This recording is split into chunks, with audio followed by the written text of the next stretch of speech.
नमस्कार दर्शकों, अक्सर संत रामपाल जी महाराज जी के शिष्य दावा करते हैं कि उनके संत रामपाल जी महाराज शास्त्रों और वेदों के अनुसार भक्ति और साधना बताते हैं। उनका कहना है कि अन्य धर्म गुरु हैं वो मनमाना आचरण बताते हैं। तो आज इन सभी प्रश्नों के उत्तर जानने के लिए हम पहुंचे हैं सतलोक आश्रम मुंडका की प्रदर्शनी में, जहां पर काफी अन्य धर्म गुरु के शिष्य यहाँ पर संत रामपाल जी महाराज के द्वारा लगाई गई प्रदर्शनी को देखने आए हैं। तो इस ज्ञान चर्चा में मेरे साथ मौजूद हैं एक तरफ अन्य धर्म गुरुओं के शिष्य और दूसरी तरफ संत रामपाल जी महाराज जी के शिष्य। तो आइए हम अपनी ये आध्यात्मिक चर्चा शुरू करते हैं और जानते हैं आखिर वास्तव में ही संत रामपाल जी महाराज और अन्य धर्म गुरुओं के ज्ञान में कुछ अंतर भी है या नहीं, और जो संत रामपाल जी महाराज जी के शिष्य दावा करते हैं उसमें कितनी सच्चाई है और कितना झूठ। तो चलिए हम अपनी ये चर्चा स्टार्ट करते हैं। सर नमस्कार। नमस्कार जी। देखिए, आज आप यहाँ पर संत रामपाल जी महाराज जी के आश्रम में आए हैं प्रदर्शनी में, तो आपको यहाँ पर आकर कैसा लगा? मैं पहली बार यहाँ पर प्रदर्शनी में देखने के लिए आया हूँ और ये मेरा सौभाग्य है कि एक हिंदू होने के नाते यहाँ पर सभी मेरे धर्म ग्रंथ एक साथ देखने को मिले, चारों वेद देखने को मिले, सभी प्रकार के अन्य धर्मों के भी मिले। लेकिन मुझे कहीं भी ऐसा कुछ दिखाई नहीं दे रहा है जैसा कि रामपाल जी के शिष्य बताते हैं कि हमारे गुरुजी अन्य धर्म गुरुओं से अलग शिक्षा देते हैं। मुझे तो कोई भी फर्क दिखाई नहीं दे रहा है कि यहाँ पर कुछ भी ऐसा अलग है जो कि अन्य धर्म गुरुओं से इनको अलग करता है। देखिए, जैसा कि इन्होंने बताया कि इनको प्रदर्शनी में आकर काफी अच्छा लगा और इनका कहना है कि इनको यहाँ पर कोई भी डिफरेंस नहीं लगा अन्य धर्म गुरुओं में और संत रामपाल जी महाराज में। तो अभी हम संत रामपाल जी महाराज जी के शिष्यों की तरफ बढ़ते हैं और जानते हैं कि उनका क्या कहना है इसके बारे में। संत रामपाल जी महाराज अन्य धर्म गुरुओं से किस प्रकार अलग हैं? आप में से कौन इस सवाल का आंसर देना चाहेगा? अन्य गुरु, धर्म गुरु और अन्य कथावाचकों में और संत रामपाल जी महाराज में बहुत बड़ा अंतर है और फर्क है। वो इसलिए कि हमारे जो संत रामपाल जी है वो शास्त्रों के साथ विद प्रूफ दिखाते हैं। 6 शास्त्र, 18 पुराण, 4 वेद, गुरु ग्रंथ साहिब, बाइबल, गीता, उसमें सब ये सिद्ध करते हैं कि परमात्मा कबीर साहब है और विद प्रूफ दिखाते हैं। तो इसमें आपने स्वयं देखी होगी प्रदर्शनी, और पीछे हमारे गुरुजी के जो दोबारा प्रमाण दिखाए हुए हैं वो प्रदर्शनी में सभी सदग्रंथ रखे हुए हैं और सभी धर्म शास्त्रों के रखे हैं, जैसे सिख, मुस्लिम, ईसाई, हिंदू, सबके वहाँ ग्रंथ मौजूद हैं और आप भी प्रमाण से देख सकते हो कि परमात्मा कौन है। और इसलिए हमने ये ज्ञान सुना और पढ़ा और उसमें संत रामपाल जी और अन्य धर्म गुरुओं में बहुत बड़ा अंतर पाया, क्योंकि वो कुछ और बताते हैं और संत रामपाल जी विद प्रूफ बताते हैं कि परमात्मा कौन है। देखिए, जैसा कि इनका कहना है कि संत रामपाल जी महाराज जी वेदों में प्रमाणित करते हैं कि कबीर ही भगवान है। तो आप क्या कहना चाहेंगे? क्या आप कबीर जी को भगवान मानते हैं? मैं कबीर जी को भगवान नहीं मानता हूं, क्योंकि आज तक जो हमने अपनी किताबों में पढ़ा है कि कबीर जी एक कवि थे, तो कैसे मान लिया जाए कि वो एक भगवान है? इसका क्या प्रमाण है?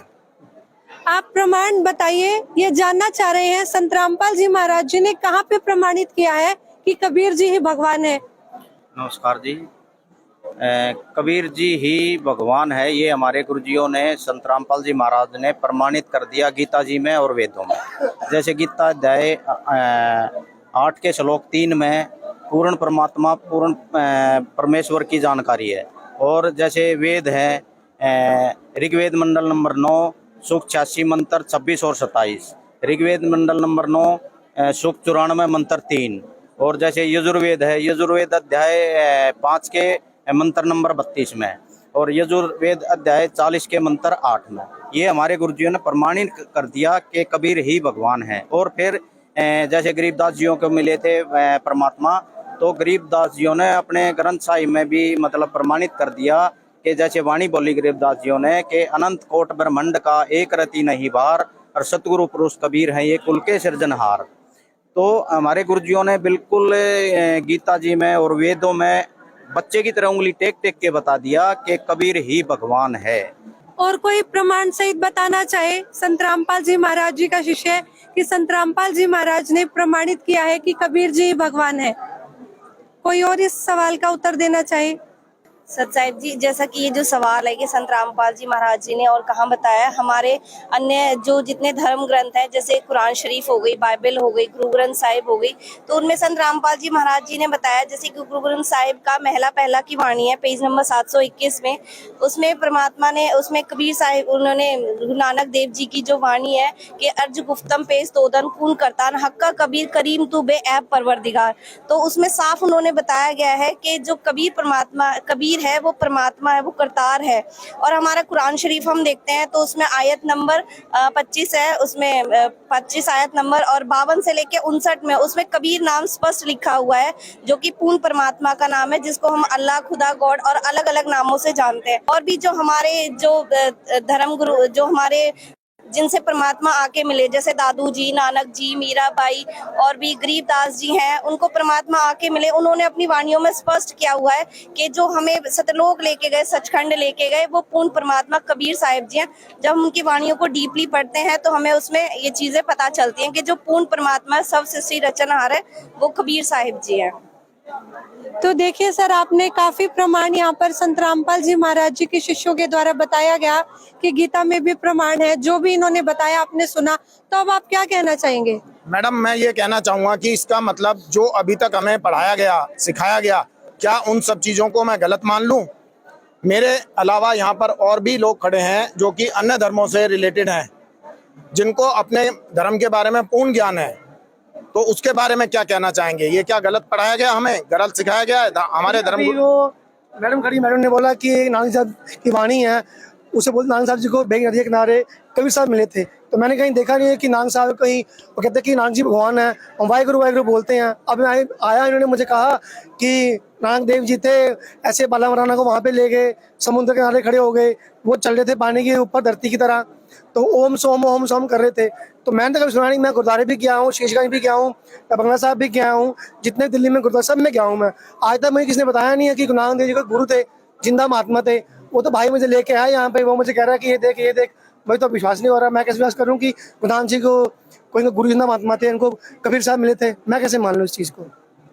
हाँ जी, तो आप क्या कहना चाहेंगे? हम देखो, कोई माने चाहे ना माने, लेकिन संत रामपाल जी ने जो गुरु ग्रंथ साहिब से साबित किया है और उन्होंने बताया है कि जो गुरु नानक को जिंदा महात्मा वेई नदी पे सुल्तानपुर लोधी में जो मिले थे, वेई नदी के किनारे पे, वो एक कबीर साहब ही थे। और इसका प्रमाण भाई बाले वाली जन्म साखी में भी है और समुद्र वाली साखी में है। वो तो गुरु ग्रंथ साहिब में भी इसके बहुत हैं प्रमाण। जैसे एक 721 पेज पे ये भी बताया है कि जक अर्जन गुप्तन पेश कौन करतार हक्का कबीर करीम तू बेपरवरदिगार। हम देखो सब ये तो बच्चा इस बात को जानता है कि परवरदिगार तो परमात्मा को ही कहते हैं।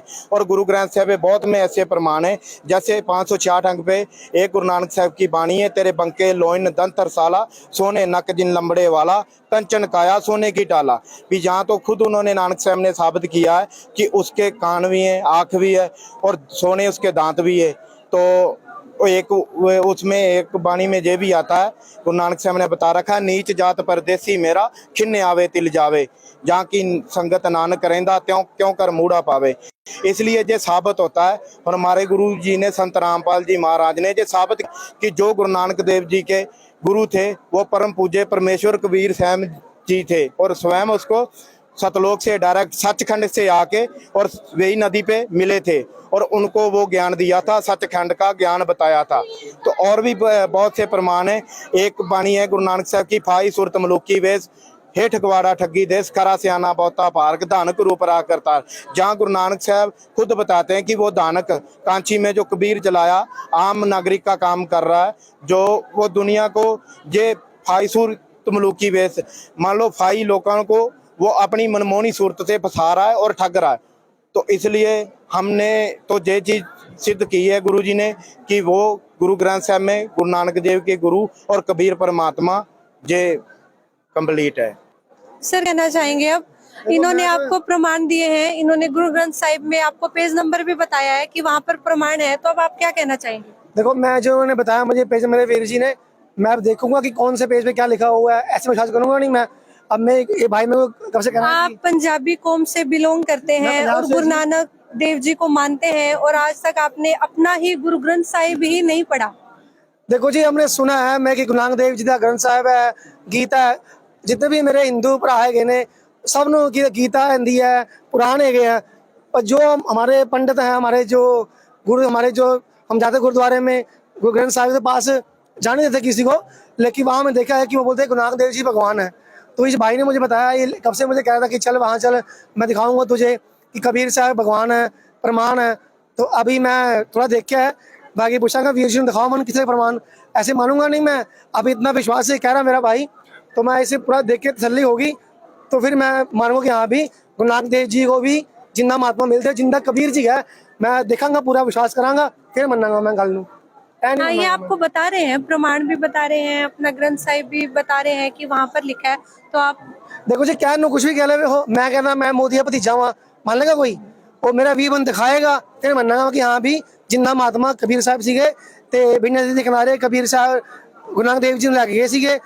एक ना कि 4-5 दिन उत्थे उन्हां दा शरीर साइड ते पिया रहा छुपाता जिंदा महात्मा ने। फिर उस लोग सचखंड से गए, तो मैं सुनिया आंदे वीर दे मूँहों, जे मैनू कह भी रहा वा कि आ पेज नंबर, पेज नंबर, मैं जावांगा अपने गुरुद्वारे, उत्थे जेहड़े मेरे हैगे वीर पाठी, उन्होंने पूछांगा, नाल मैं भरा नूं लै जाऊंगा नाल कि चलो वीर जी, ते आपस में डिबेट करावांगा, सच्चा होया तो नाम ले लांगा फिर मैं भी, क्योंकि मेरा मकसद है मोक्ष कराना।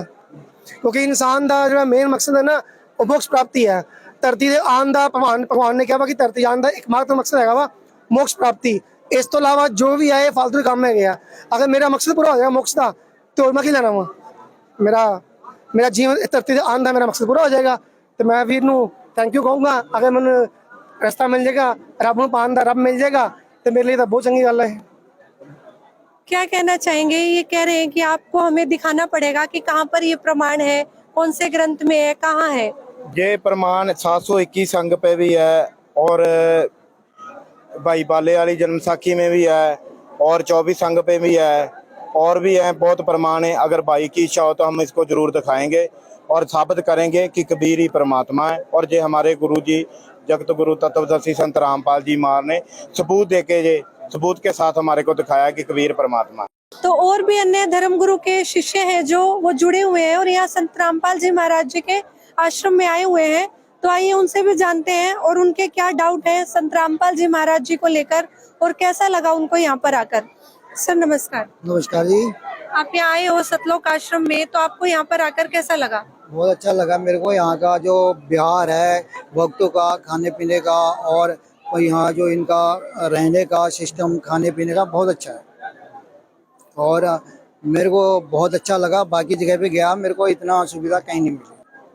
क्या कहना चाहेंगे? आप प्रदर्शनी में आए और इन्होंने प्रदर्शनी में बताया, आपको काफी प्रदर्शनी देखी होंगी आपने, कबीर जी को भगवान बताते हैं, आपके मन में कुछ डाउट हो, आप संत रामपाल जी महाराज जी के शिष्यों से जानना चाहते हो, ये हम इनसे जानना चाहते हैं कि कहाँ पर प्रमाण है, और हमें प्रमाण दिखाओ कि हमारे ग्रंथ में लिखा हुआ है, ये वेदों में लिखा है, शास्त्रों में लिखा हुआ है। हमारे धर्म गुरु तो और बताते हैं, वो कहते हैं जी राधे राधे ओम नमः शिवाय करने से हमारी मुक्ति हो जाती है।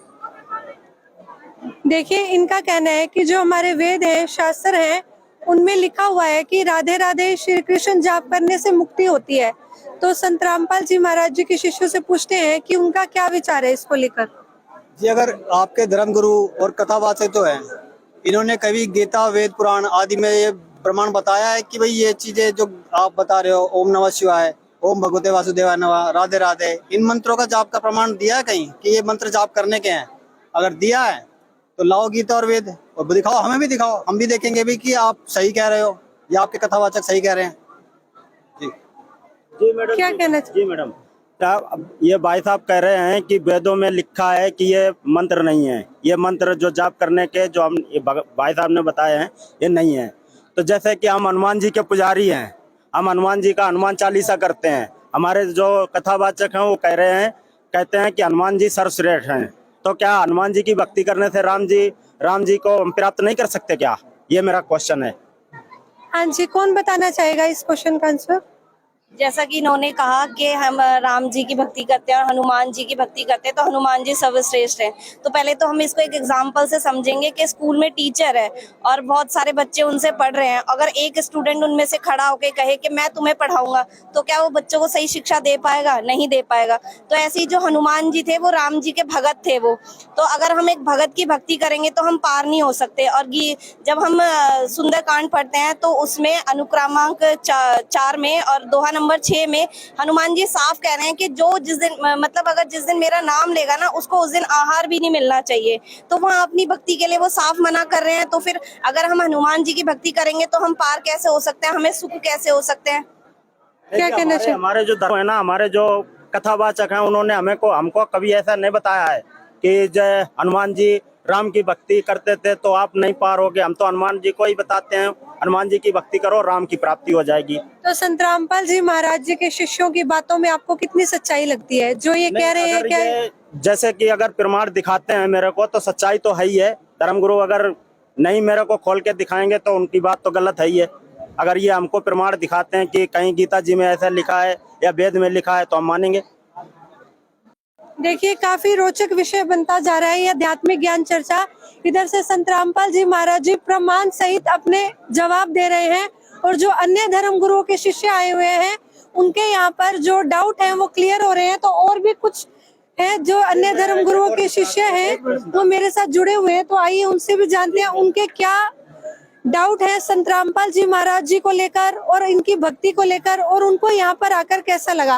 क्या कहना चाहेंगे आप संत रामपाल जी महाराज जी की भक्ति के बारे में, और यहाँ पर आकर आपको कैसा लगा? मुझे यहाँ आकर तो बहुत अच्छा लगा है, लेकिन मेरे डाउट्स हैं काफी। एक तो मुझे ये जानना, मैं 11 साल की एज से गीता पढ़ती आ रही हूँ, तो कहाँ लिखा है गीता में कि व्रत नहीं रखना है? संत रामपाल जी के शिष्यों से मैंने बहुत सुना है, ये कहते हैं कि श्री कृष्ण जी भगवान नहीं है। गीता जी में तो खुद श्री कृष्ण जी अपने आप को पूर्ण परमात्मा कहते हैं, अविनाशी भगवान कहते हैं। आप कैसे कह सकते हो भगवान नहीं है? क्या कहना चाहेंगे? संत रामपाल जी महाराज जी के शिष्यों में से कौन बताना चाहेगा?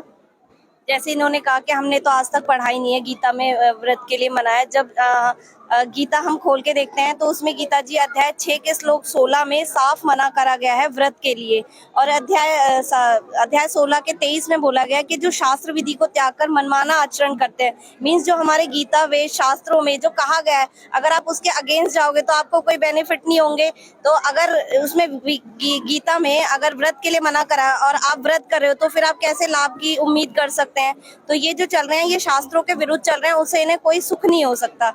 और गीता कृष्ण जी उसमें जो ये कह रहे हैं कि उन्होंने अपने आप को पूर्ण परमात्मा कहा है, उन्होंने गीता जी अध्याय 18 के श्लोक 62 में उन्होंने कहा है कि उस पूर्ण परमात्मा की शरण में जाओ। उन्होंने अपने आप को अपना ओम मंत्र बताया है, और गीता जी अध्याय 8 के 13 में उन्होंने कहा मेरा तो एक ओम मंत्र है, और अध्याय 8 के 16 में कहा है कि ओम मंत्र का जाप करने वाले भी ब्रह्मलोक पर्यंत, मतलब कि वो पुनरावृत्ति में है, उनका वापस वो जन्म मृत्यु में आते हैं। तो वो तो अविनाशी परमात्मा ही नहीं हुए जब उनकी जो भक्ति करने वाले और वो खुद भी आते हैं।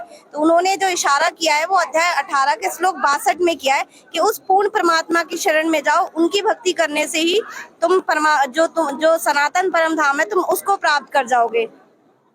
तो अभी आपने सुने संत रामपाल जी महाराज जी के शिष्यों का आंसर, तो अभी इनसे जानते हैं ये उत्तर के ऊपर क्या कहना चाहेंगे। मैं डिसएग्री करती हूँ, अर्थों का अनर्थ किया गया है। मैंने पढ़ी गीता, उसमें ऐसा कहीं नहीं लिखा है, आप मुझे दिखाइए। तो अभी हमारे सामने गीता जी है जो वो आ गई है। अभी हम देखते हैं कि यहाँ पर कहाँ पर क्या प्रमाण दिया गया है और असली में भगवान है कौन। ये आप देख सकते हैं, ये है श्रीमद् भगवत गीता। ये गीता प्रेस गोरखपुर से, हमारी कोई अपनी प्रिंटिंग नहीं है। आप इनके संपादक वगैरह भी देख सकते हैं। गीता प्रेस गोरखपुर से है। इसका हम दिखाते हैं, ये गीता जी अध्याय 6 है और ये इसका श्लोक नंबर 16। इसमें साफ बोला गया है कि हे अर्जुन, योग ना तो बहुत खाने वाले का और ना बिल्कुल ना खाने वाले का। बिल्कुल ना खाना अर्थात व्रत करना। तो यहाँ पे तो तथा ना बहुत शयन करने वाले और ना सदा जागने वाले का ही सिद्ध होता है। तो जब यहाँ पे गीता जी व्रत के लिए मना कर रही है तो हम व्रत क्यों करेंगे? तो ये तो वही बात हो गई ना, हम अपना सिलेबस छोड़ के हम अपनी मर्जी से पढ़ाई कर रहे हैं तो फिर हम पास होने की उम्मीद ही नहीं कर सकते फिर तो ये जो कर रहे हैं भक्ति ये शास्त्रों के विरुद्ध कर रहे हैं, जिससे इन्हें कोई लाभ नहीं हो रहे हैं। देखिए, जैसा कि इन्होंने प्रमाण दिखा दिया है गीता जी में कि व्रत रखने से आप भी एक बार गीता जी उठा लीजिए और आप दिखाइए कि कहाँ लिखा है श्री कृष्ण को भगवान बताया गया है, आपका कहना है? ये देखो साफ साफ लिखा हुआ है, आप कैसे कह सकते हैं? आपने 2-4 पेज पे लगा दिया निशान, उससे थोड़ी है कि आप कुछ भी। ये देखो 18 का 66 देखो आप, ये देखिए संपूर्ण धर्मों को अर्थात संपूर्ण कर्तव्य कर्मों को मुझ में त्याग कर एक मुझ सर्वशक्तिमान की शरण में आ जा, बस हो गया, मैं तुझे सर्व पापों से मुक्त कर दूंगा। लास्ट में श्री कृष्ण जी कह रहे हैं मेरी शरण में आ जाओ, बस हो गया काम। अब आप इतनी सारी चीजें आपके गुरुजी मतलब तीर्थ भी छुड़वाते हैं और फिर भी मत करो, श्राद्ध में मत खाओ, यहाँ मतलब मंदिर में मत जाओ, हम क्या करें फिर? अब ये देखिए ना, सारे देव देवता हमारे छुड़वा दिए, ये देखिए ना, और हमारे पूर्वजों का क्या होगा? पूर्वजों का क्या होगा? श्राद्ध निकालने के लिए मना करते हैं, बताइए आप कैसे आप सिद्ध कर सकते हैं जी? ये देखिए व्रज शब्द है तो उसका अर्थ होता है, उसका जो संस्कृत है तो उसका जैसे एक कम का मतलब होता है आना होता है और गो का मतलब जाना होता है। अब इसमें वज्र का शब्द मतलब होता है कि जाना होता है और इसमें उसका आना कर रखा है। तो अगर आपने अर्थों का ही अनर्थ कर रखा है तो उसमें फिर हमारी तो कोई गलती नहीं है।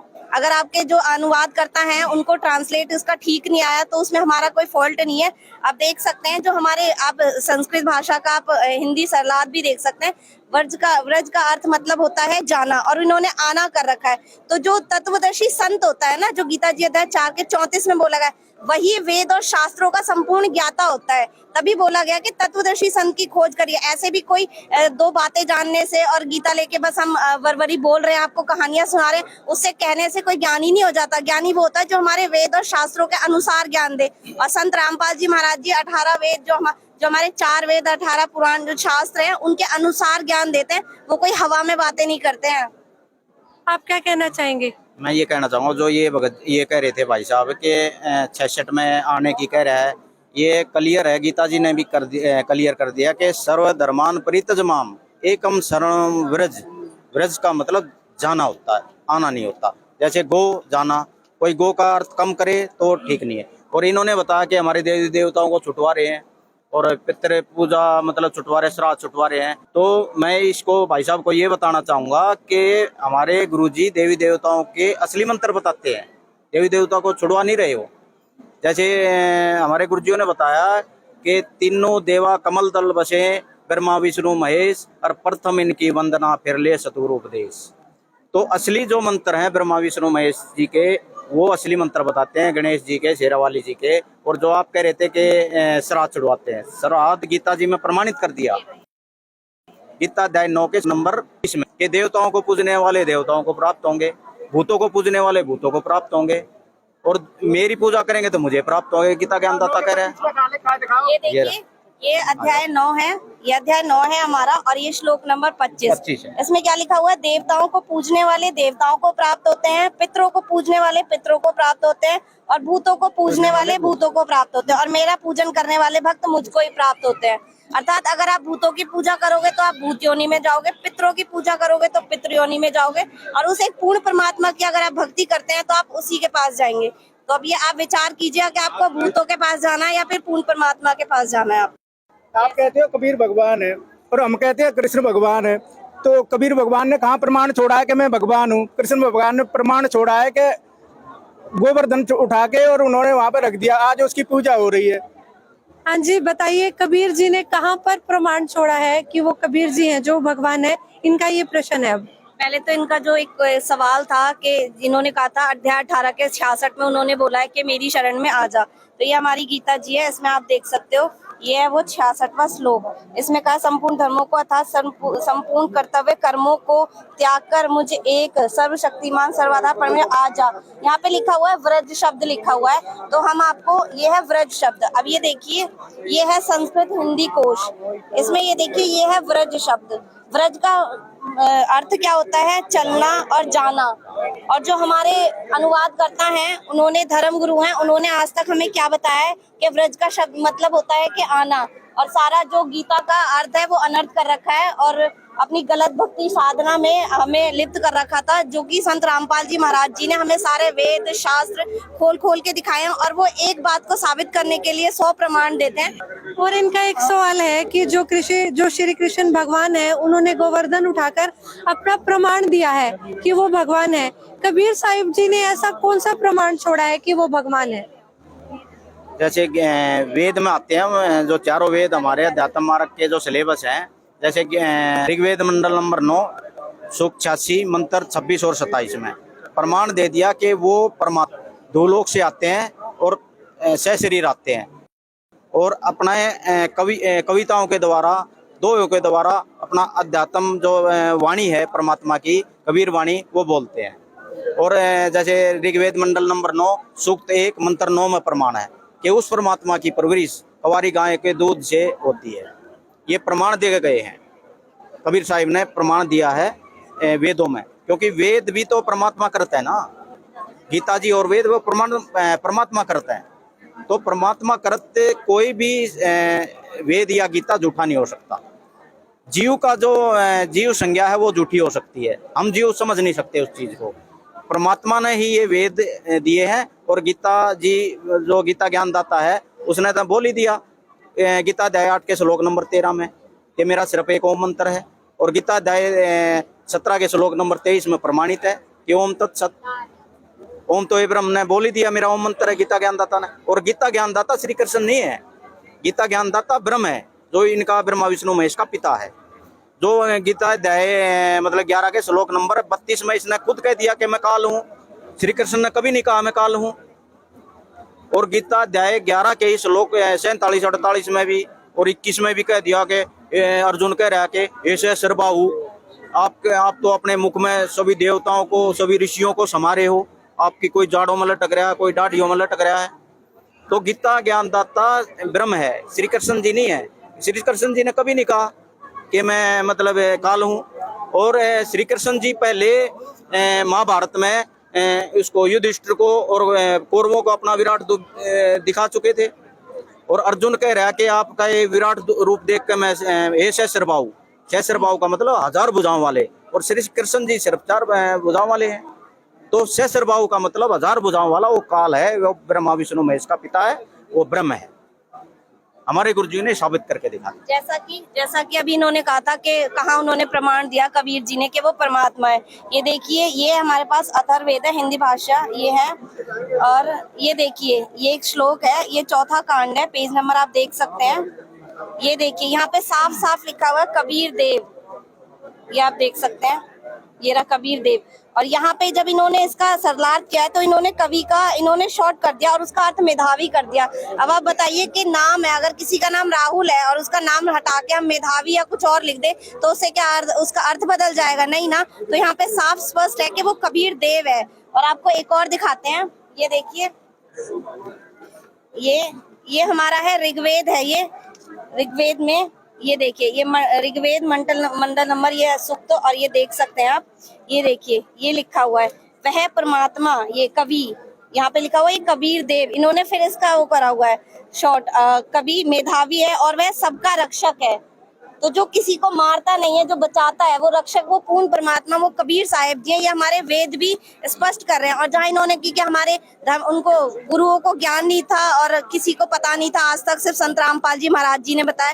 तो जैसे एक जंगल होता है ना, तो उसमें फूल पत्ते भी होते हैं, जड़ी बूटी भी होती है, जहर के पौधे भी होते हैं उसमें। तो जो वो होता है ना, उसको क्या कहते हैं हम, वेद, जो वैद होता है जो, तो वैद को ही पता होता है कि जो हमारे जो जड़ी बूटी क्या है और उसमें जहरीले पौधे क्या है। तो वो ऐसे ही है जो हमारे वेद शास्त्र, उनको जानने के लिए ना तत्व ज्ञान होना चाहिए। और वो तत्व ज्ञान परमात्मा का जो उत्तराधिकारी होता है, जो परमात्मा जिसकी कृपा होती है परमात्मा के ऊपर, वही बता सकता है, ऐसे ही कोई नहीं बता सकता। तो देखिए, संत रामपाल जी महाराज के शिष्यों ने काफी प्रमाण बताए और ये अपनी बात पर अटल हैं कि कबीर जी ही भगवान है। तो चलिए फिर अन्य शिष्य हैं, जो धर्मगुरु के शिष्य आए हुए हैं, उनके पास चलते हैं कि उनका और क्या डाउट क्लियर हुआ या नहीं, और क्या कहना चाहते हैं वो। मुझे ये जानना है कि मतलब ठीक है, मैं मानती हूँ आपने मुझे दिखाया कि गीता के मंत्रों में जो आप बता रहे वो सब लिखा है, लेकिन मुझे ये बताइए संत जी को क्यों ज्ञान हुआ? ये सारे हमारे इतने सारे संत हैं, आसाराम है, कितने कितने इनके शिष्य हैं, कितने प्रचलित संत हैं, उनके बाद भी संत रामपाल जी को कैसे ज्ञान हुआ इन सबका? बाकियों को क्यों नहीं ज्ञान? आप कह रहे थे तत्वदर्शी संत रामपाल जी को, आप कैसे कह सकते हो वो तत्वदर्शी हैं? क्या प्रमाण है? देखिए, अब इनका सवाल है कि संत रामपाल जी महाराज जी को ये सब ज्ञान क्यों हुआ। जैसा इन्होंने कहा कि वो तत्वदर्शी संत है, तो कैसे पता? तो तत्वदर्शी संत की भी पहचान हमारी गीता जी में बताई गई है। गीता जी अध्याय 15 के श्लोक 1 से 4 में बताया गया कि जो संसार है उल्टा लटका पीपल का वृक्ष है, और जो इसके सारे विभागों को वेदवित सहवेदवित वेदों के अनुसार बता देगा, वो होता है तत्वदर्शी संत। तो संत रामपाल जी महाराज जी ही ऐसे संत है जिन्होंने उस पूरे श्लोक का उन्होंने अर्थ किया है और सारे विभागों को सही सही बताया, और उनकी भक्ति करने वालों को लाभ भी हो रहे हैं। तो ये एक सबसे बड़ा प्रमाण है कि वो जो भक्ति बता रहे हैं वो सच्ची भक्ति है और वो वेद और शास्त्रों से प्रमाणित है। और हम पढ़े लिखे हैं, हम एजुकेटेड समाज है आजकल का, तो हम देख सकते हैं, गूगल पे सर्च कर सकते हैं, अपने वेद शास्त्रों को पढ़ के देख सकते हैं कि उनमें क्या लिखा हुआ। और ये जो हमारे जो धर्म गुरु हैं जो आज तक हमें बता रहे थे, वो क्या ज्ञान बता रहे थे और हमारे वेद शास्त्रों में क्या लिखा हुआ है। आप क्या कहना चाहेंगे इसके बारे में? ये बिल्कुल सही कह रही हैं बहन।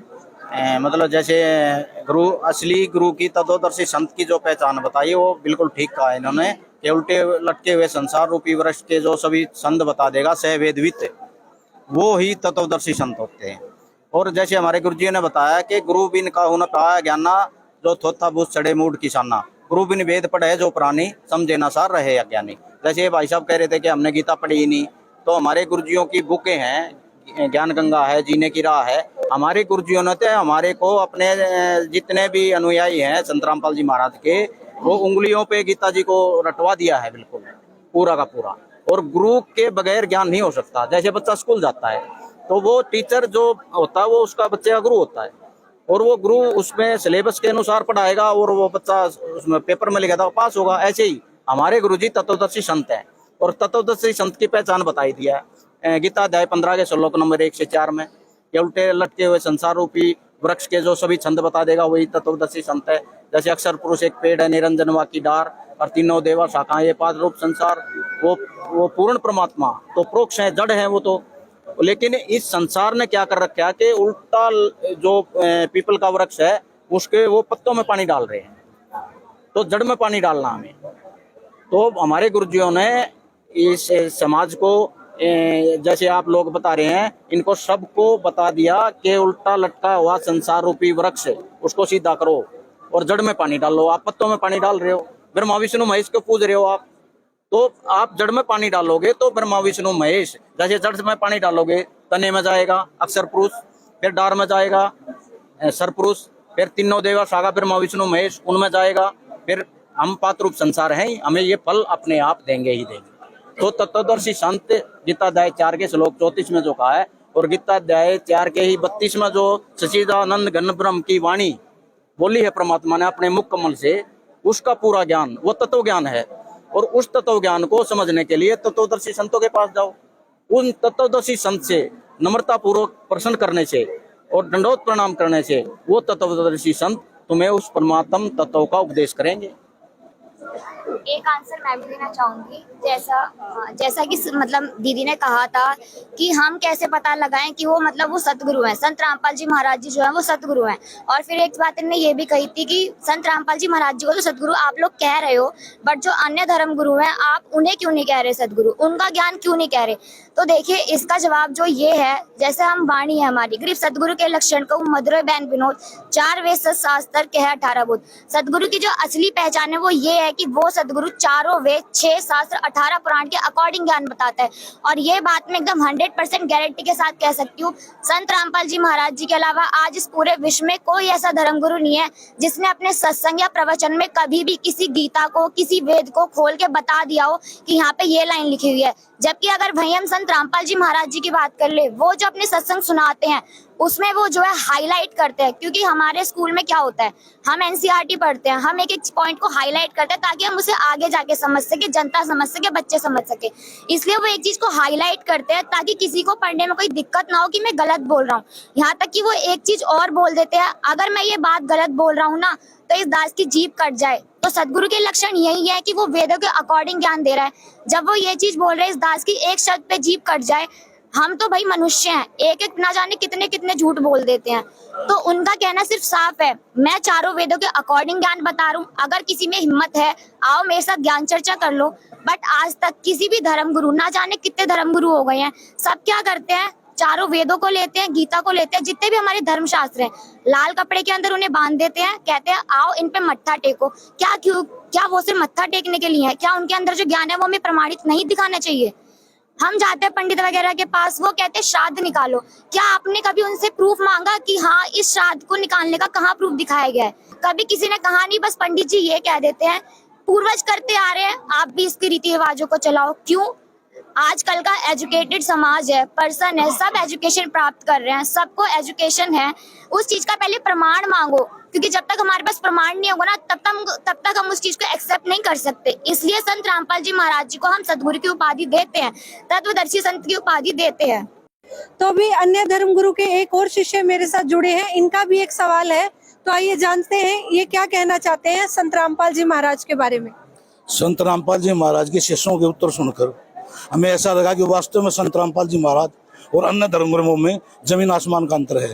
अन्य धर्मगुरु कथावाचक निराधार ज्ञान देते हैं, जबकि संत रामपाल जी महाराज धर्मों शास्त्रों के अनुसार ज्ञान देते हैं। हमें इनका सत्संग सुनना चाहिए और पवित्र पुस्तक जो उन्होंने लिखी है वे पढ़नी चाहिए। आज से हम सत्संग सुनेंगे और पुस्तक भी पढ़ेंगे। Sir thank you. देखिए आज आपने हमारी ये जो आध्यात्मिक ज्ञान चर्चा है देखी, काफी प्रश्न थे जो अन्य धर्म गुरुओं के एक से एक बढ़कर आ रहे थे, लेकिन संत रामपाल जी महाराज जी ने इतने प्रमाण दिखाए, गीता जी खोलकर दिखाई और साबित किया कि संत रामपाल जी महाराज जी हैं जो वही हैं जो इस पूरे विश्व में शास्त्रों के अनुसार भक्ति बताते हैं। आप सब एजुकेटेड हैं और आप सब जानते हैं, सब पढ़े लिखे हैं, सब खोलकर देख सकते हैं गीता जी में क्या लिखा है। संत रामपाल जी महाराज जी ने एक एक श्लोक यहाँ पर दिखा दिया। तो आप सब हमारे साथ ऐसे ही, हम आपको और भी आध्यात्मिक ज्ञान चर्चा दिखाएंगे, आप हमारे साथ ऐसे ही बने रहिएगा। और अभी आप देख रहे थे ऐसे न्यूज, मैं सोनम शर्मा, नमस्कार।